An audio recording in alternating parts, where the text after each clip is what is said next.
This is the Optima plug-in hybrid, Kia's first plug-in hybrid in fact, and just like its uber-efficient sibling, the Kia Soul, it's based on a conventionally powered car. But with a few changes, of course. I mean, there's chrome highlights scattered all about the place. You've got this blue trim on the grille to remind you that, yes, there's electricity running through its veins. And to improve aerodynamics and therefore efficiency, you've also got reshaped front and rear bumpers and an active air flap grille, which closes when engine cooling requirements are low. And for anyone who's counting, that actually lowers its drag coefficient to 0.25. And that is lower than the standard Optima. And of course, it's got a hybrid powertrain, which means it's equipped to do battle with everything from the Toyota Prius plug-in to the Volkswagen Passat GTE plug-in, right?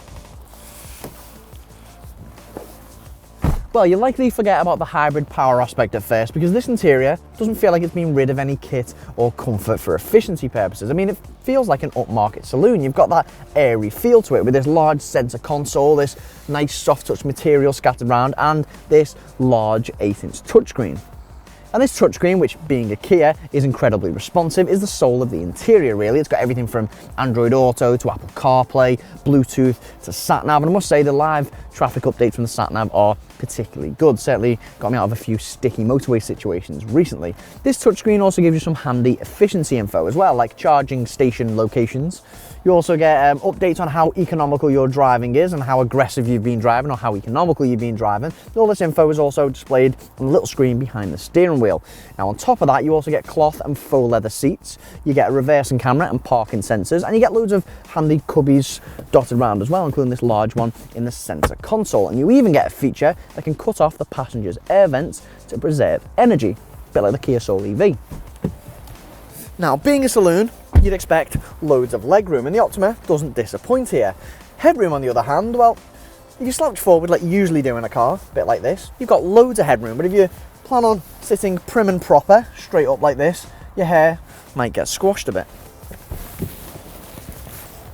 Boot space is reduced by 15 litres due to the location of the 9.8 kilowatt per hour lithium ion polymer battery pack.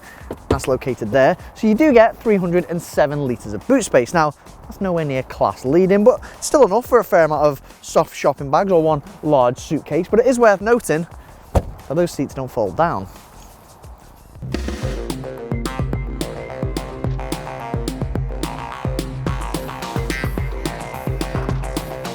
So let's jump straight into the figures.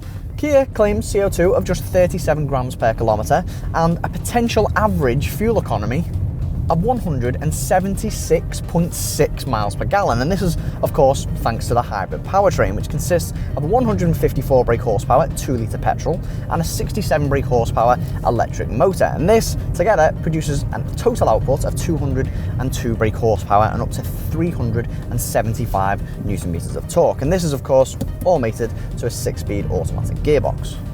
What does that all mean?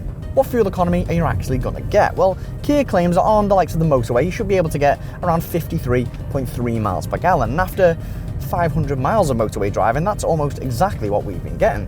Now, where it really starts to show its hybrid colours is when you're driving around town. You see, a plug-in hybrid is basically a combination of a normal hybrid and an electric car. So you can plug the battery in yourself and charge it that way, or you can use regenerative braking. And then this power is basically stored in the car and you can use it when it's most appropriate to do so. But because it's not a pure electric car, you don't get as much battery capacity, so you only get around 33 miles. But this is enough for pure electric driving around the city.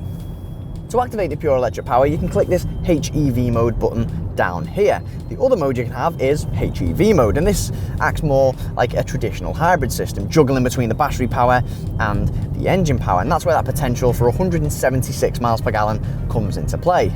However, we've been struggling to get upwards of 70. This does, of course, depend on the different types of roads you've been driving on and your own driving style.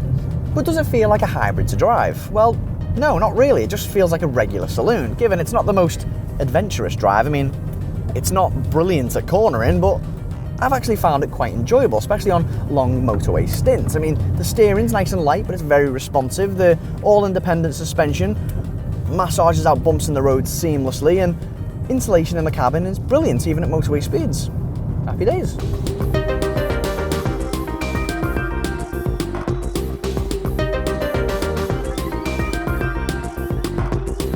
With its low CO2 figure, Kia expects the Optima plug-in to be a favourite with company car drivers. With a price tag of £34,000, it sits in between the Toyota Prius plug-in and the Passat GTE plug-in.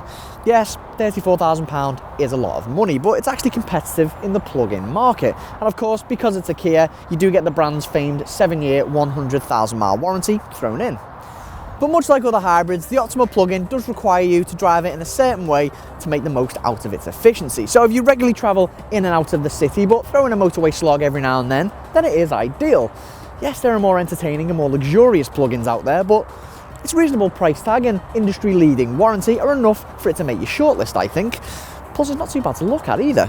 What do you think of plug-ins, hybrids and electric cars? Let us know in the comments section below, and don't forget to subscribe to our YouTube channel. Click on the inquire button to find out more details about this car, or for any other models, visit carkeys.co.uk. And to watch more reviews, click one of the links on screen now.